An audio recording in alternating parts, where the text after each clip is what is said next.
Hello everyone, this is Trisha. I'm back with some tips and tricks for how to get over the spring slump, to get over the hill to the point where you can finish in a good stride, in a good positive manner, and making it fun for your kids.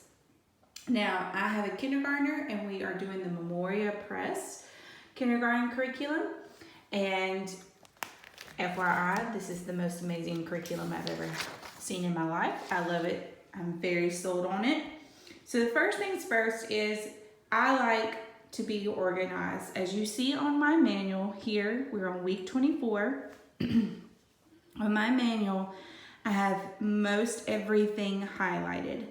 I know what green means, yellow means, the pink, this yellow, this blue, this red, the orange. I know what it all means. And one quick glance, I know what to expect for the week. This makes me feel secure, ready, and equipped to do what I need to do as a homeschool mom who has never taught a day in her life other than schooling my own children. So, first things first, this is for you mamas. This gets you excited. It's colorful. It's not black and white. It's colorful and intrigues you. It excites you, and I love it. So when you get to the slumps of spring where you want it to be over with, here are some tricks. So first things first is sight cards, sight words. When you do your Phonics flashcards, it's very easy just to hold them up and just to have them read it, and then, just go on like that. But here's an idea. Thank you, baby. Put them on the floor. Have them hop and say that word. Pick it up and bring it back to you. And just continue until they're all done. Now the kid is gonna come and they're gonna see this, and this is gonna really excite them because number one, it has movement. Number two, it's different, it's new. And it's gonna be a great way to have school, but in a game-like fashion. So just have them hop around to the word. Also, you can hide them around the house if you have enough time. Have them around the house or a certain room in the house and have them find them, bring them back to you and let you read them. Say if you're breastfeeding a baby or you're needing to feed your baby in the high chair and you can't move, have these hidden the night before and then have them go find them in a certain room. Maybe each day you hide them in a different room, and have them go get it, bring it back to you. It's gonna wear them out, it's gonna excite them, you get the job done, and the kid learns, and everything's great, and you never have to move. They do all the movement, you just sit there, so while they learn. So there's my first tip. My second tip is with the math flashcards. Here we do Rod and Staff, as Memoria Press has in their curriculum. We love it, we adore it, would not change a thing. We have done other math programs, and this is by far the best one, just clear cut, just awesome. So, and they require flashcards with that, and they do it with families. So what I have done is sometimes I write 1 through 5 right here on our table. I think you can maybe see 5 right here where I've written it before. So, but also I can write it on our board. Here's our chalkboard.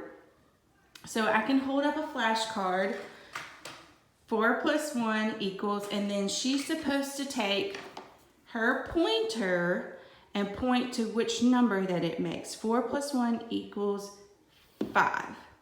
And yesterday, we couldn't find our pointer, so she was hopping and pointing, and baby sister was coming along with her. So both my kindergartner and my 3-year-old were hopping to the numbers as big sister was answering them, and baby sister was repeating with her.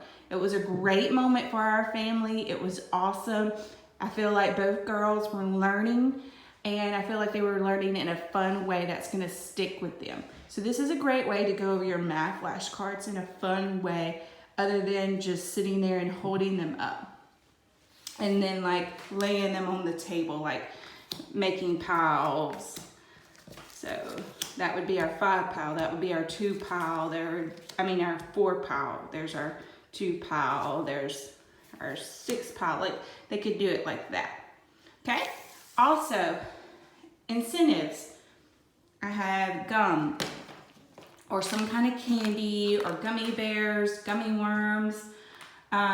Some days we're motivated by this, and some days we're motivated by stickers. So we went to a store and I let her pick out a new packet of stickers, and this is what she picked out. So she's super excited to earn these stickers when she does good work. So this was a great motivator. Also, keep it fun.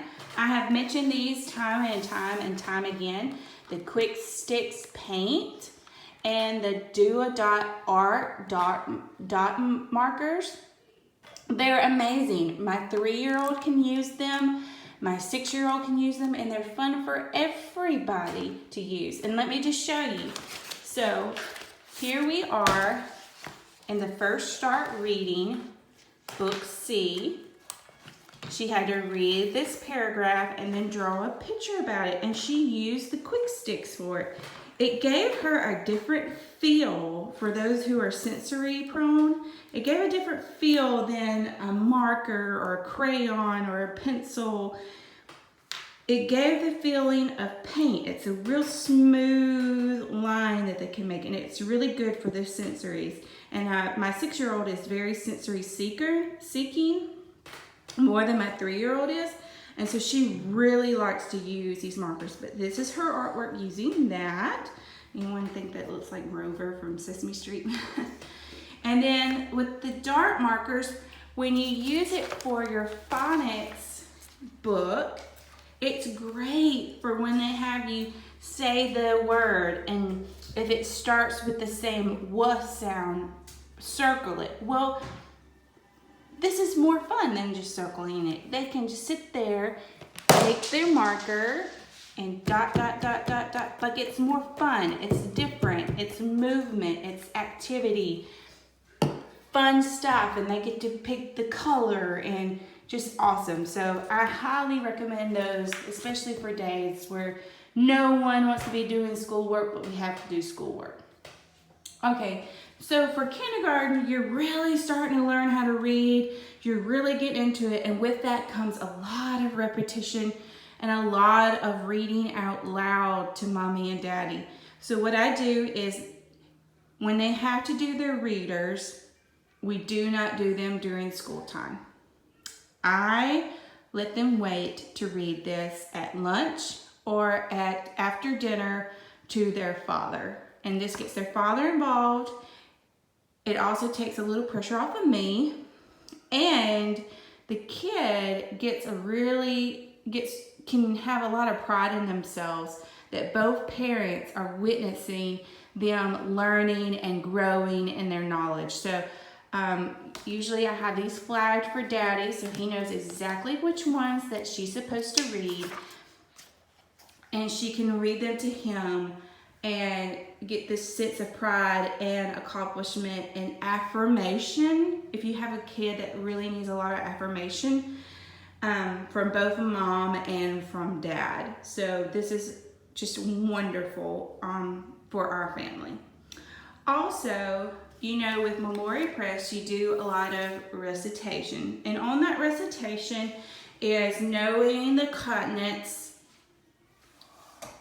how many there are, and what their names are. So, and then for me, I wanted to know my child where they were on a world map.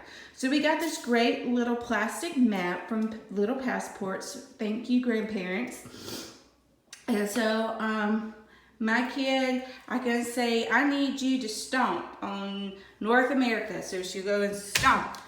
I need you to put your pinky toe on South America, I'm sorry. So put your pinky toe on South, like Put your heel on Africa. Do a little dance on Asia. So do a little dance on Asia. So just fun stuff like that. You can even have them put their knee, put their elbow, put their nose, whatever.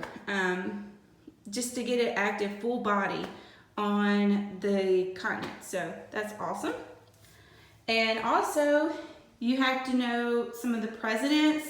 You have to know some of the money, days of the week, days of the year, and stuff like that. So something that I have done is when we need to know the current president, the first president, and the 16th president, I had them printed out and we play hide and seek with them, kind of like I said about the flashcards.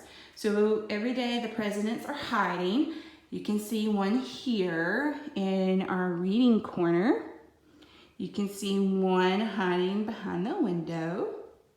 And then you can see one hiding over here by our daily prayer.